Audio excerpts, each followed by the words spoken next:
The post-FISMAS era, everyone was focusing on their own thing.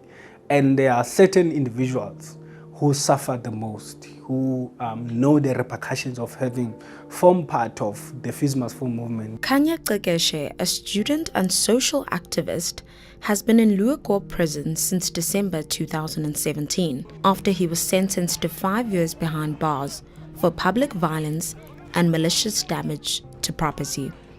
In a recent court appearance, with the nation crying for his release, Cekeshe was denied bail and leave to appeal his sentence. Kanya's crime? Burning a police van in Braamfontein during an October 2016 FISMAS protest. He's very humble and a guy who believes in solving the society problems. He's an activist. He's very determined when it's come to the issues that affect people in ensuring that the social economic conditions of the people, they change.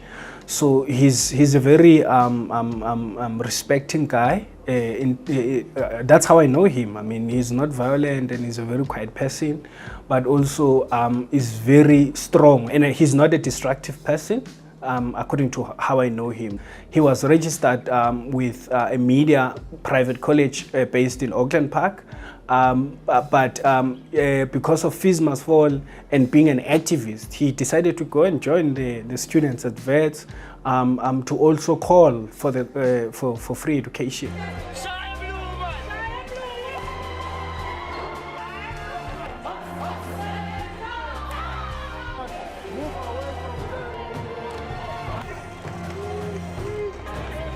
The decision of the students is very firm. We continue with the shutdown tomorrow up until our demands are met. The police van was torched in Braamfontein, and there's a video of 3 gentlemen running off the police van after putting some sort of a petrol bomb inside the police van. They ran off. So on that very same day, then Kanya was at Vets on campus. Then the police came during that time, and Kanya was arrested. What happens is the state purports that there's a video that Kanya is caught burning a police van, but the state does not present that particular video. What they do, they come back and say the video is there, they have the video, but instead of taking the court through that video, that was never done. Now represented by advocate Tembega Ngqulunga, many believe his previous lawyer was incompetent and that he should have not pleaded guilty. His arrest and imprisonment has caused Cekeshe's family much pain. They've went through a lot. First and foremost, they came to Kanya's household without a warrant of arrest, wanting to check the house, to search the house, I mean.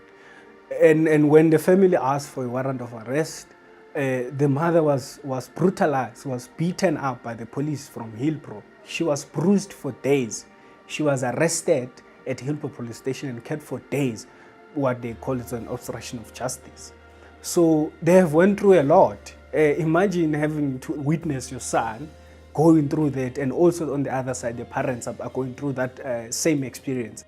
However, he remains hopeful despite the negative outcome of his recent court appearance. His friend Nkanyiso Ngqulunga and his family are petitioning the High Court to hear his case and hoping to get him released on 5,000 Rand bail.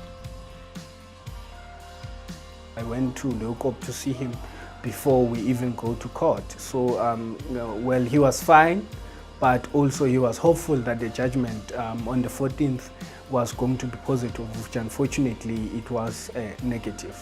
After Cekeshe lost his court bid, Minister of Justice and Correctional Services Ronald Lamola said he would process a request for a presidential pardon for the activist.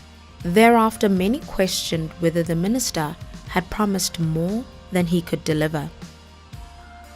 But for now, Cekeshe remains behind bars. Psychologically, prison is not a place of rehabilitation. It destroys people. So he has been trying so hard to be very strong to normalize the abnormal situation.